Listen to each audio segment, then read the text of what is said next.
Hello everyone, welcome to S learning with Shivam sir. इस session में हम कवर करेंगे जी7। जी7 जिसको ग्रुप ऑफ 7 कंट्रीज बोलते हैं।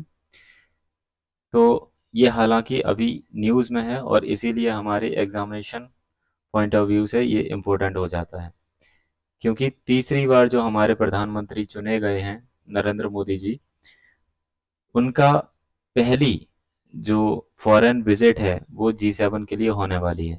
इसीलिए हमारे एग्जामिनेशन के लिए ये महत्वपूर्ण या फिर इम्पोर्टेंट हो जाता है। तो चलिए स्टार्ट करते हैं। जी7 ग्रुप ऑफ 7 कंट्रीज को ही हम क्या बोलते हैं, जी7। हालांकि ये पहले जी8 ग्रुप नाम हुआ करता था इसका, ग्रुप ऑफ 8 कंट्रीज था ये। लेकिन क्योंकि यूएसए और रसिया के बीच में लगातार डिस्प्यूट बढ़ते चले जा रहे थे, इसी वजह से रसिया को इस ग्रुप से बाहर कर दिया गया। तो जब रसिया बाहर हो गया तो उसके बाद में ये जो ग्रुप है वो 7 कंट्रीज का रह गया। तो जब 7 कंट्रीज का रह गया तो इसको नाम चेंज कर दिया गया, इसका नाम हो गया ग्रुप ऑफ 7, यानी कि जी7। ये एक इंटर गवर्नमेंटल ऑर्गेनाइजेशन है। डेवलप्ड कंट्रीज को, डेवलप्ड इकोनॉमी वाली जो कंट्रीज हैं उनको एक प्लेटफॉर्म प्रोवाइड कराता है, जहां पर वो सभी आपस में बैठकर कोऑर्डिनेट करते हैं, डिस्कस करते हैं, जिससे कि उनकी इकोनॉमिकल कंडीशंस और ज़्यादा बेहतर हो सकें, अपनी इकोनॉमी को वो और ज़्यादा ग्रोथ की तरफ ले जा सकें। जी7 को जो बनाया गया था 1970s के टाइम पर बनाया गया था। इसके जो मेंबर कंट्रीज हैं वो हैं Canada, France, Germany, Italy, Japan, United kingdom, United states of America. इसके अलावा यूरोपियन यूनियन भी इसका एक सदस्य है। इसको मेंबर स्टेट की तरह काउंट नहीं किया जाता है, फिर भी यूरोपियन यूनियन जी7 में शामिल है। अगर मेंबर कंट्रीज पूछेंगे तो 7 हो जाएंगे, बट अगर ओवरऑल पूछते हैं तो उसको हमें यूरोपियन यूनियन को भी इसमें इंक्लूड करना पड़ेगा। अगर हम बात करते हैं जो भी इसकी सदस्य जो मेंबर कंट्रीज हैं उनके बारे में, तो पहला हो जाएगा Canada, capital Ottawa, prime minister Justin Trudeau. अभी के टाइम पर जो प्राइम मिनिस्टर हैं कनाडा के वो जस्टिन ट्रूडियो हैं। France, Paris capital, Emmanuel Macron president. Germany, capital Berlin, chancellor Olaf Scholz. Olaf Scholz जो हैं वो चांसलर हैं, जैसे हमारे यहाँ प्रेसिडेंट या फिर प्राइम मिनिस्टर होते हैं, वैसे ही जर्मनी की जो मेन पावर होती है वो चांसलर के पास होती है। इसीलिए जर्मनी के चांसलर इंपॉर्टेंट हो जाते हैं। ओलास सोल्स। Italy, capital Rome, prime minister Giorgia Meloni. Giorgia Meloni, जिनके साथ अक्सर आपने देखा होगा हमारे प्रधानमंत्री के बहुत अच्छे संबंध हैं। Japan, capital Tokyo, prime minister Fumio Kishida. United Kingdom, capital London, prime minister Rishi Sunak. Rishi Sunak जो है वो इंडियन ओरिजिन पर्सन है। जो पहली बार यूनाइटेड किंगडम में ऐसा हुआ है कि कोई ऐसा प्रधानमंत्री बना है जो भारतीय मूल का है। United states of America, capital Washington DC, president जो बाइडन। अगर हम जी7 की बात करते हैं तो इसका पर्पस क्या है और इसके फंक्शंस क्या है, मतलब ये काम कैसे करता है। तो अगर हम पर्पस की बात करें तो जी7 एक ऐसा प्लेटफॉर्म है जहां पर सभी एडवांस्ड इकोनॉमीज या फिर बोल सकते हैं डेवलप्ड इकोनॉमी जो कंट्रीज हैं वो आपस में बैठती हैं और म्यूचुअल इंटरेस्ट को शेयर करती हैं, आपस में डिस्कस करती हैं, कोऑर्डिनेट करती हैं, ताकि कुछ इम्पोर्टेंट पॉइंट्स पर ध्यान दिया जा सके। जैसे इकोनॉमी पॉलिसी, जो भी देशों की जो इकोनॉमिक पॉलिसी बनती है, हमें पता है कि मोस्ट ऑफ द कंट्रीज को जो इन्फ्लुएंस करता है वो अमेरिका करता है। और जी7 में एक मेंबर कंट्री अमेरिका भी है, यूनाइटेड स्टेट्स ऑफ अमेरिका भी है। तो इकोनॉमिक पॉलिसी को कहीं ना कहीं ये बहुत ज़्यादा इन्फ्लुएंस करते हैं। इंटरनेशनल ट्रेड, जो विदेश जो बाहरी जो कंट्री होते हैं जो आपस में जो लेन देन करते हैं उसके ऊपर भी इसके ऊपर डिस्कशन होता है इस मीटिंग में। Climate change and environmental protection.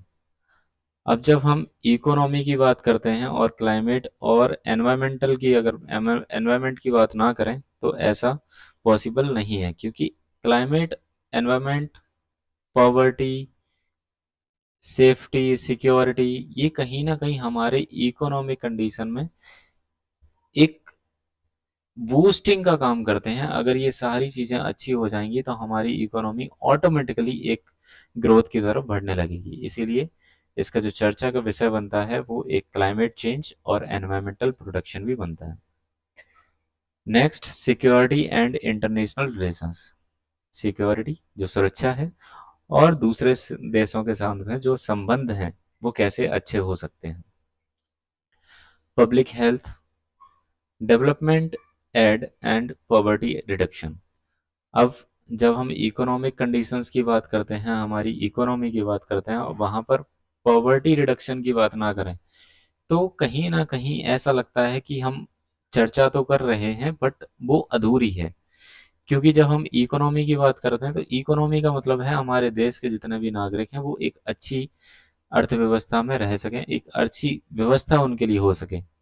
तो जब हम उनकी पॉवर्टी नहीं खत्म कर पा रहे हैं तो हमारी इकोनॉमिक कंडीशन कैसे बदली जा सकती है, या फिर बदल भी गई तो हम कैसे कह पाएंगे कि हम इकोनॉमिकली बहुत ज़्यादा ग्रो कर चुके हैं या ग्रो कर रहे हैं, जबकि हमारी जो पब्लिक है वो पॉवर्टी में जी रही है। तो इसीलिए ये भी एक इम्पोर्टेंट पॉइंट हो जाता है।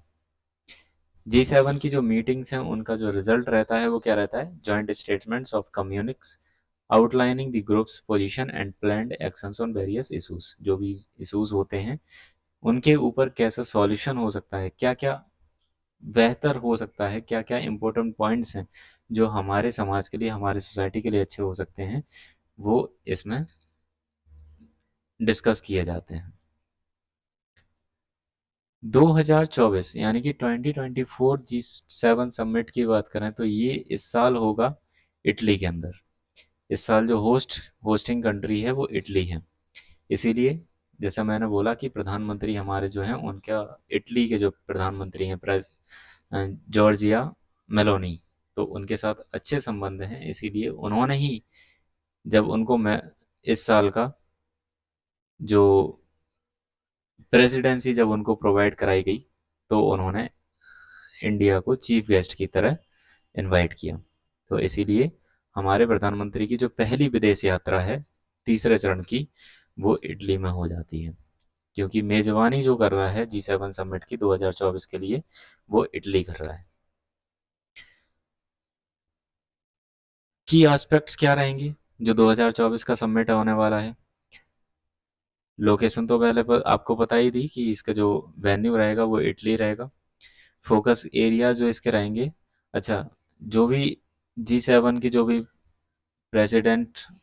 प्रेसिडेंसी जिसको मिलती है जिस साल की, वो उस साल जिसको प्रेसिडेंसी मिलती है वही देश ये डिसाइड करता है कि उस वर्ष के एजेंडा हमारे क्या रहेंगे, क्यों, कौन कौन से इंपॉर्टेंट पॉइंट्स रहेंगे जिसके ऊपर हमें डिस्कस करना होगा और बेहतर बनाना होगा।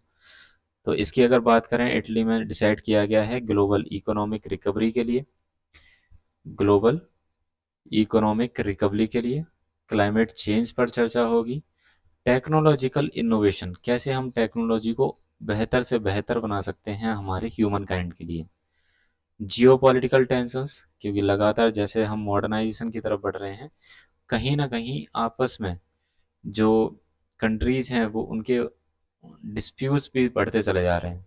जैसे अभी देखा होगा इसराइल और हमास के बीच में लगातार वॉर्स की कंडीशन बनी हुई है।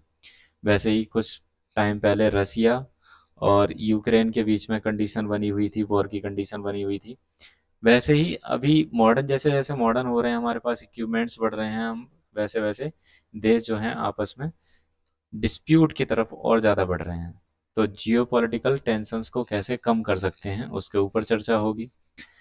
पब्लिक हेल्थ में कैसे इम्प्रूवमेंट कर सकते हैं, इसलिए G7 समिट जो है एक प्लेटफॉर्म प्रोवाइड कराता है सभी 7 कंट्रीज के जो मेंबर कंट्रीज हैं उनके लीडर्स को। वो उस पर डिस्कस और कोऑर्डिनेट करते हैं ग्लोबल इश्यूज के ऊपर, उसके क्या बेहतर से बेहतर सॉल्यूशन हो सकते हैं, क्या इनिशिएटिव्स लिए जा सकते हैं और कैसे इंटरनेशनल कोऑपरेशन या फिर इंटरनेशनल रिलेशन को कैसे स्ट्रेंथन किया जा सकता है। नेक्स्ट अगर हम बात करेंगे recent and upcoming G7 presidencies, तो 2021 की अगर हम बात करेंगे तो वहाँ पर जो प्रेसिडेंसी मिली हुई थी वो यूनाइटेड किंगडम को मिली हुई थी। मतलब 2021 में यूनाइटेड किंगडम ने G7 समिट को होस्ट किया था। 2022 में जर्मनी, 23 में जापान और 24 में ऑब्वियसली इटली। G7 कंट्रीज जो हैं वो addressing global challenges, fostering economic stability and promoting international cooperation among some of the world's leading democracies. G7 का कोई भी हेडक्वार्टर नहीं होता है। ये हर साल जिस भी कंट्री को प्रेसिडेंसी मिलती है वही कंट्री उस साल के लिए हेडक्वार्टर वहाँ का बन जाता है। फिर नेक्स्ट टाइम जिसके पास प्रेसिडेंसी जाएगी वहाँ पर वो हेडक्वार्टर माना जाएगा उस साल के लिए, लेकिन कोई भी सुनिश्चित कोई भी स्पेसिफिक हेडक्वार्टर इसका नहीं है। इतना बात याद रखिएगा। Okay, thank you for watching the video. Like the video, share the video, subscribe the channel. So this is the end of our today's session. अगर आपको इस चैनल पे किए गए एफर्ट्स आपको पसंद आते हैं तो please subscribe the channel, press the bell icon so you never miss an update, like the video, share the channel to your friends. और इसके साथ मैं बताना चाहूंगा जो भी हमारे इस चैनल पर उसमें आपको डेली के डेली अपडेट किए जाते हैं, वहां पर पीडीएफ सेंड किए जाते हैं, तो आप वहां से इन पीडीएफ को ले सकते हैं। आपको जो टेलीग्राम पर जो चैनल मिलेगा वो भी सेम नाम से मिलेगा, मतलब हमारा जो यूट्यूब चैनल है उसी नाम से आपको टेलीग्राम चैनल भी मिल जाएगा, इस learning with Shivam sir. Okay, so please visit there to